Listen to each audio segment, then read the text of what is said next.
এই এলাকার উন্নয়নের জন্য বিদ্যুৎ চন্দনপুর ইউনিয়নের আমাদের একসময় হাসান ভাইয়ের দাবি ছিল এইগুলো।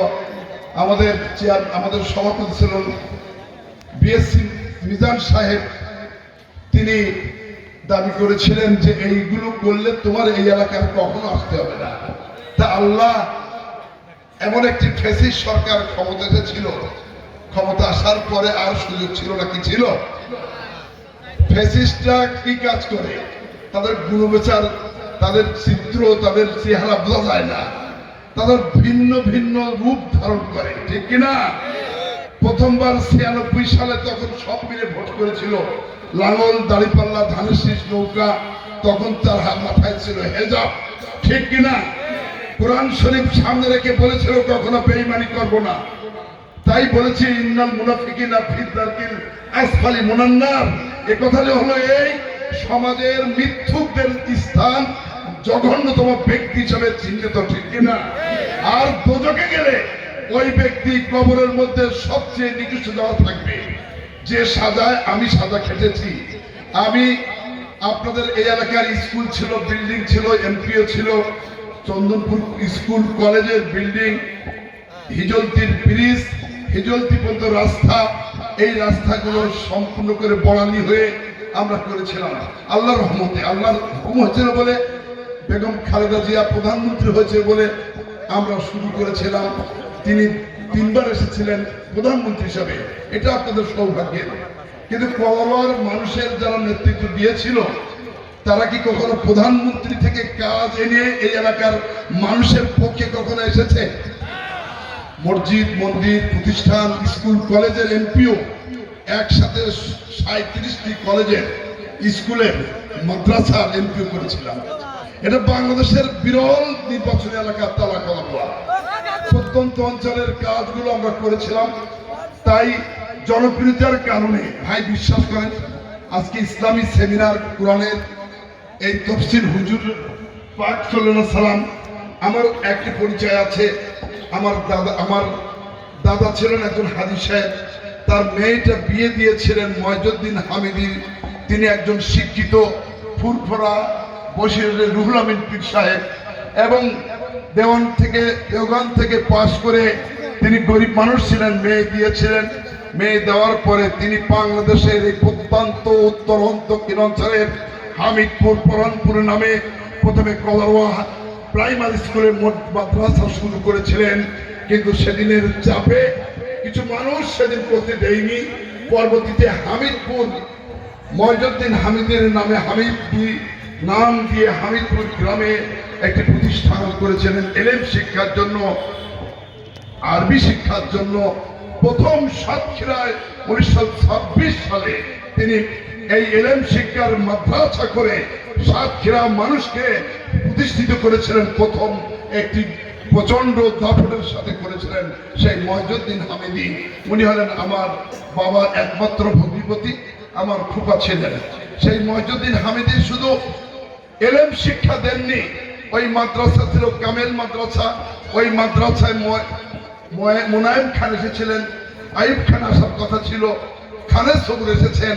ওই মাদ্রাসা দিয়ে সাতক্ষীরা, এরপরে আগরদাড়ি মাদ্রাসা, সেটাও রুহুল আমিন পীর সাহেব বসিরহাট থেকে এসে এবং ময়জুদ্দিন হামিদি মিলে করেছিলেন। মিরপুরের পরে আগরদাড়ি।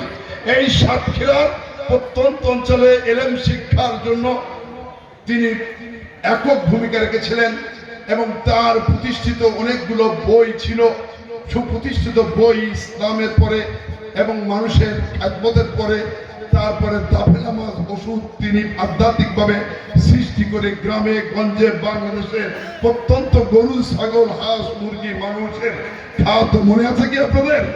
অনেক বাচ্চা আছেন কি আপনারা দাফে নামাজ, ওষুধ তখন খেতেন, উই খেয়ে মুরগি, হাঁস মানুষের রোগ সাধ্য, ঠিক কিনা?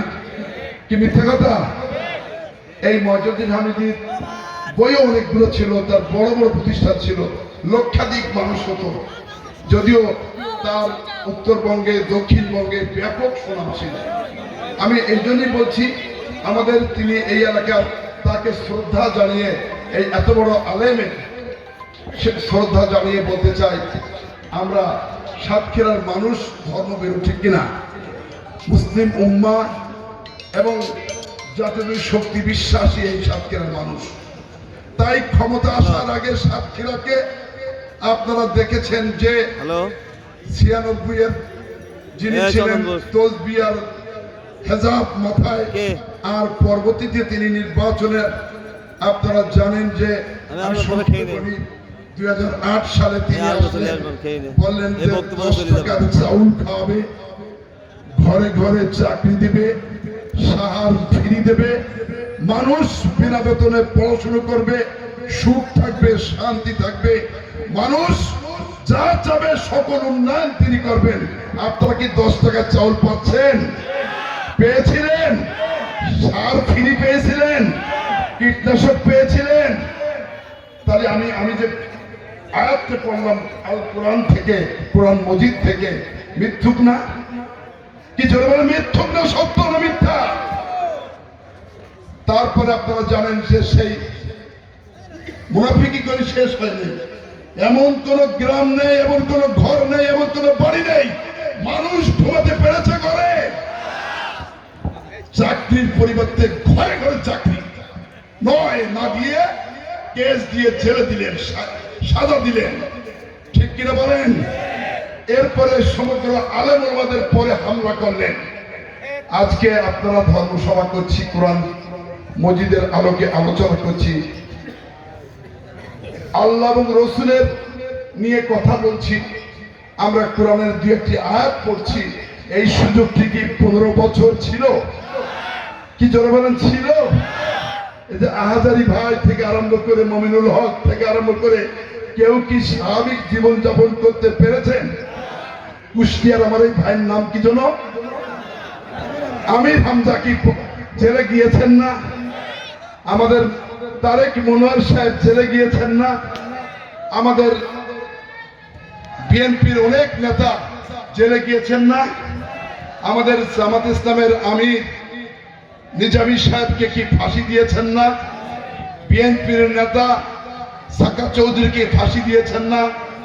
এই এলাকার ইসলামের জনক, কোরআনের যিনি তফসিল করতেন সাইদি সাহেবকে সাজা দিয়েছিলেন না? তার প্রতিবাদ সাতক্ষীরা হয়েছিল কিনা হয়নি বলেন? এমনি ভাবে খালেদা জিয়া 3 বারের প্রধানমন্ত্রী, তিনি তাকে সাজা দেওয়া হয়েছিল 2 কোটি টাকার কথা বলে। 8 কোটি টাকা আজকে ব্যাংকে আছে, অথচ তাকে সাজা দেওয়া হলো 5 বছর, পরে দিল 10 বছর। এটাকে মেনে নেওয়া যায়? তারপরে তার সন্তান আরাফাত রহমান কোকোকে সাজা দিয়ে তিনি মালয়েশিয়া থাকলেন, সেখানে স্ট্রোক করে মারা গেলেন। কি মারা গেছেন? তার বড় সন্তান তারেক রহমান, তাকেও একের পর এক অসংখ্য কেস দিয়ে সাজা দিলেন। আলেম ওলামা জাতীয়তাবাদী শক্তি হেফাজতের পরে হামলার কথা মনে নেই আপনাদের? জোরবান আছে কিনা জোরে বলেন না? পাখির মতো গুলি করে হত্যা করে আলেম ওলামাদের ওই শাপলা চত্বর রক্তাক্ত রাজপথে পরিণত করল। জাতীয়তাবাদী শক্তি মনা যারা বাংলাদেশকে ভালোবাসে, দেশপ্রেম সেনাবাহিনীর 65 জন অফিসার, মেজর জেনারেল সহ পিলখানার বিডিআরের দরবার হবার কথা ছিল, শেখ হাসিনা না গিয়ে বিদ্রোহ করে কারো কোনো প্রবীণ সন্তুষ্টির জন্য সেই সমস্ত দেশপ্রেমিক সেনাবাহিনীকে হত্যা করা হলো। মিথ্যা? কি দুর্বল? কি মিথ্যা না সত্য? তাদেরকে ড্রেন দিয়ে ওই বুড়িগঙ্গা নদীর ড্রেনে ফেলে দেওয়া হলো। এটা কি মেনে নেওয়া যায়? এটা কি মেনে নেওয়া যায়? সেইভাবে নির্যাতন করা হলো বাংলাদেশের পরে। মনে হলো বাংলাদেশের কারাগারে পরিণত করা হয়েছিল, ঠিক কিনা? আপনাদের এখানে কে কে আছে? মন্টু, এই যে আমাদের পিছনে আসলো আমাদের রমজান চেয়ারম্যান, তাকে আমার সাথে জেলে থাকতে হয়েছে। আর আমার জেলের কথা বলি, ভাই আর আসছে